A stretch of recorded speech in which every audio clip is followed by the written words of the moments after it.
I'm going to go here on Twitter. You can't really see who this is from, but if you follow PGA Splits 101, this is who posted this information. So what his name is Ron. What Ron does is he reaches out to each superintendent to get the information that he needs. So you can see the information for, both nines. The first 9, 1 through 9, the yardage here, the second 9, the yardage there, the total yardage, and the par. This is our first kind of data point when it comes to researching, which golfers do well on courses like this. This is a link style course, by the way. Royal Liverpool is the golf course. I forgot to mention that. But I think more importantly, what you would want to research rather than just looking at like par 71s at 7,300 to 7,400 yards, probably just look at link style golf and just see who does well. Now, if you do come to, if you're on Twitter, again, PJ Splits 101, that's Ron Claus. He kind of has a lot of information over here. It's kind of cut off a little bit on my screen. But if you want to read more about what he has here, it's very informative. So again, go to Twitter, PGA Splits 101. That's all one word, PGA Splits 101, or just search Ron Claus. I'm sure you'll find it that way. But here's some more very interesting pieces of information. Use whatever you want on here. These are all data points, and they're useful for research. Now, to me, some of the more the most important, again, would be link style golf. We're looking at bent grass, fescue, and POA. So that's actually built into my cheat sheet. If you were to scroll over, you can see we have bent grass up here for my grasses, and then POA would be the secondary grass. So these pieces of information are included. Those are also built into the Sweet Spot ranks, as well as the score, which we'll be talking about tomorrow in the strategy video. But again, all of this is available. To me, important stats are, link style golf, the grass being bent, POA, and a fescue mix. Use all of that to your advantage if you can. If you want to use some of these correlated courses, you certainly can, but I'm not doing that type of research, so I don't know how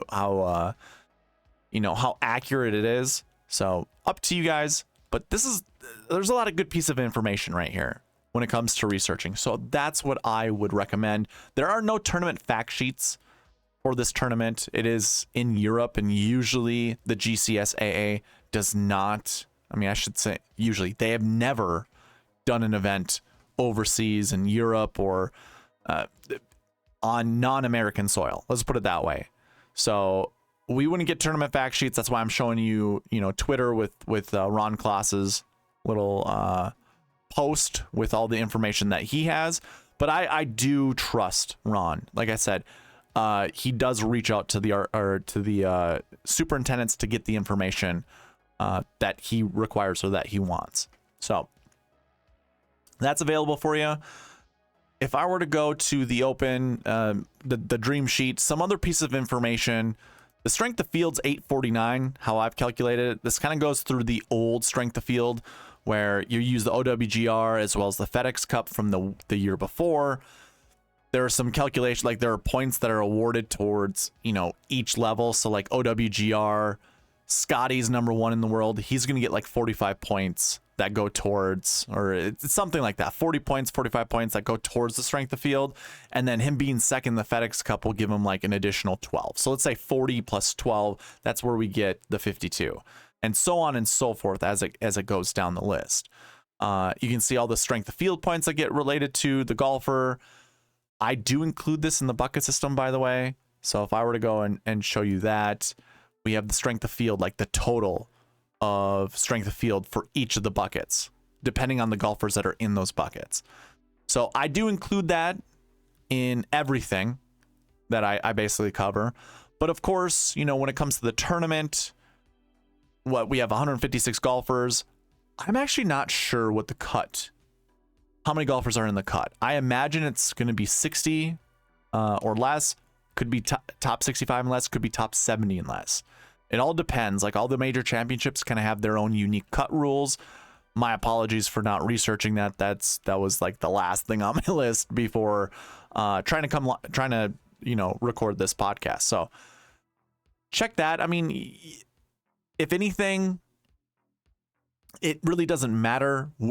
Here at SweetSpotDFS, we're trying to hit the optimal lineup, so we want all 6 of our golfers inside the top 10. That's all that we are going to be focusing on. But if you needed to know what the cut is, that is one piece that I forgot to get you. I'm sure you can Google search that really quick, though. But yeah, we have grass stats, course history stats, or I should say tournament history. That should be changed to tournament history.